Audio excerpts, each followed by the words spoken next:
მოგესალმებით ძვირფასო მეგობრებო. დღეს 2025 წლის 22 აგვისტოა. რა სწრაფად გადის დრო. ახლა ვცდილობ თითოეული წამიც კი გამოვიყენო, სანამ შემიძლია საუბარი და ფიქრი. რათა თქვენამდე მნიშვნელოვანი ამბები მოვიტანო. და ისინი მართლაც ძალიან მნიშვნელოვანია.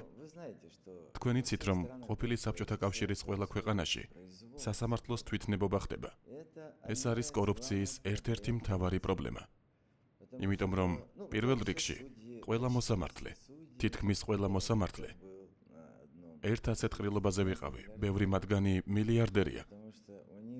მათთვის სასწორი იმაზეა დამოკიდებული. ახლა როგორ გაჩვენოთ, ვინ უფრო მეც დადებს. ჯერ ერთი ქრთამის მიმცემი მოვა, ცოტას დადებს და სასწორი მის სასარგებლოდ გადაიხრება. მერე მეორე მოვა, უფრო მეც მისცემს და უკვე მისკენ იწევს. ასე წყდება სამართალი მოქალაქეებს შორის ყოფილ სოციალისტურ ქვეყნებში. ამიტომ გადავწყვიტე შემექმნა. სხვათა შორის ეს ერთადერთი ქვეყანაა. ეს სააკაშვილის დამსახურებაა, რომ საქართველოში არსებობს არბიტრაჟული სასამართლოები. ისინი უკრაინაშიც იყო. სხვა ქვეყნებში ისინი ფაქტობრივად უმოქმედოა. ეს სასამართლოები უკრაინაში წყვეტდნენ ბევრ საკითხს, მაგრამ რომელმა არამზადამ გააქრო იცინი? დიახ, იანუკოვიჩმა. და რა თქმა უნდა, უდიდესი როლი ითამაშა კივალოვმა. იმიტომ რომ მიუხედავად იმისა, რომ ის კარგი ბიჭია, ძალიან სასიამოვნო ადამიანია. უბრალოდ აიღო და მოკლა ანტიკორუფციული შესაძლებლობები დასაწყისშივე. იმიტომ რომ პირველი კანონი, რომელიც იუშჩენკოს დროს იქნა მიღებული, საშუალებას აძლევდა საკითხები გადაწყვეტილი იყო არა ქრთამებით, არამედ სამართლიანობით. და მე თავად ჩაუდგები სათავეში ასეთ სასამართლოს საქართველოში. მოვიწვევ უკრაინელებს და სხვა ბიზნესმენებს ყოფილი საბჭოთა კავშირის სხვადასხვა ქვეყნიდან. საქმეების ამ სასამართლოში განსახილველად და შევარჩევ ყველაზე სამართლიან ადამიანებს. ყველაზე საინტერესო ის არის, რომ საქართველოში შესაძლებელია იურიდიული უმაღლესი განათლების გარეშე გასამართლება. ანუ ორ მხარეს შეუძლიათ, მათ აქვთ ავტორიტეტი. ვთქვათ, ვინ არის ჩვენთან ავტორიტეტული პატიოსანი? ვინ არის ასეთი ადამიანი? მაგალითად ავიღოთ ტიხანოვსკაია. აი მის დანიშნას შეძლებენ. არ ვიცი საქართველოში შეუშვებენ თუ არა, მაგრამ უკრაინაში შეუშვებენ. და ჩვენ სხდომას უკრაინაში ჩავატარებთ. ამიტომ თუ საქართველოში არ შეუშინდებიან ჩემს ასეთ გადაწყვეტილებებს, მაშინ სასამართლო იქნება. და მოვასწრებ კიდევ ჩემს სიცოცხლეში რამდენიმე სამართლიანი გადაწყვეტილების გამოტანას. მაგრამ რაც განსაკუთრებით მან უგეშებს დღეს. დიახ, დამავიწყდა თქვენ რა თქმა უნდა, დღეს მადლობა გადაუხადეთ ღმერთს ახალი დღისათვის თქვენს ცხოვრებაში. მე ახლა ვითვლი თითოეულ წუთს. ამის შესახებ სულ ახლახან ვლაპარაკობდი. ხდება ხოლმე, როცა თავს ცუდად ვგრძნობ. აღარ ვფიქრობ იმაზე, რომ რაღაც მტკივა.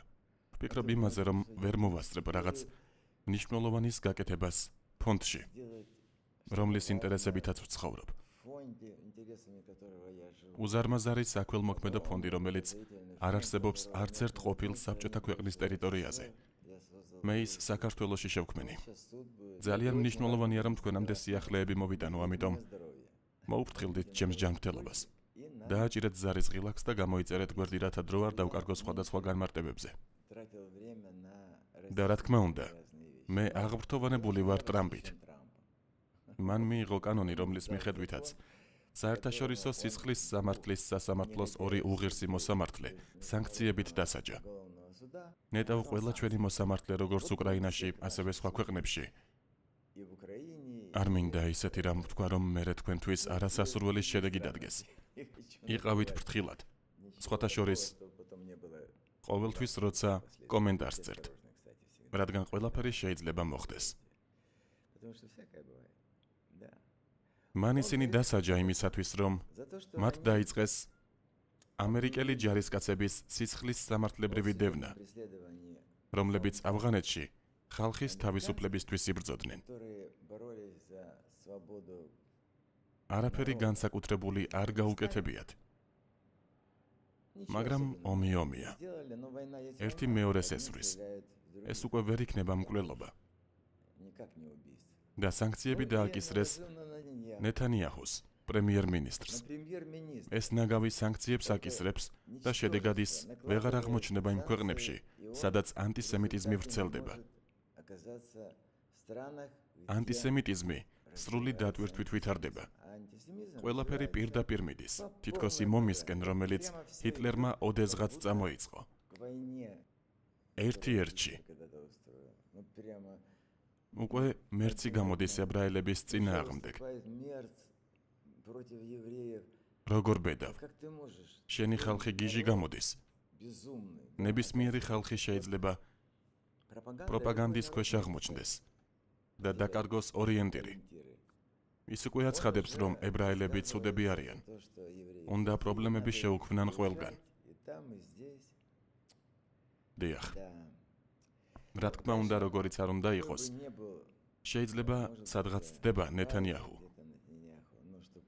მაგრამ პრემიერ-მინისტრის წინააღმდეგ რომ ეს ჭიანჭველა აწესებდეს სანქციებს, სხვადასხვა ქვეყანაში შესვლის საკრძალვას. ნეთანიაჰუმ ისინი დასაჯა. და ახლა დაბლოკილია მათი ყველა ანგარიში, მათი ყველა ნათესავის ანგარიში. ყველა ნათესავების ანგარიშები. მოკლედ, მათ ფესვებამდე მიაღწია. ნეტავ ჩვენი მოსამართლეებიც გაეწეწა. თუნდაც ბიუჯეტში წაიყვანა. მიუხედავად იმისა, რომ ჩვენიანები არიან, ჩვენ ამ ფულს ვერასდროს ამოვიღებთ მათგან. აი ის კი იზამს, მას შეუძლია. ამიტომ დააჭირეთ ზარის ღილაკს, ჩემთვის ძალიან მნიშვნელოვანია თქვენი აზრი. მე თანხმებით თუ არა. და ნახეთ ეს ამბავი ევრონიუსში. იქ ძალიან დეტალურად არის ახსნილი. საღამოს კი დაურეკეთ თქვენს მშობლებს, მათ თქვენი ხმის გაგონება სურთ. ეს ძალიან მნიშვნელოვანია. თქვენთვისაც მნიშვნელოვანია. რადგან ღმერთმა სინას მთაზე თქვა და ამას არც ერთი რელიგია არ უარყოფს. პატივეც მამასა შენსა და დედასა შენსა. აბა წარმატებები მეგობრებო.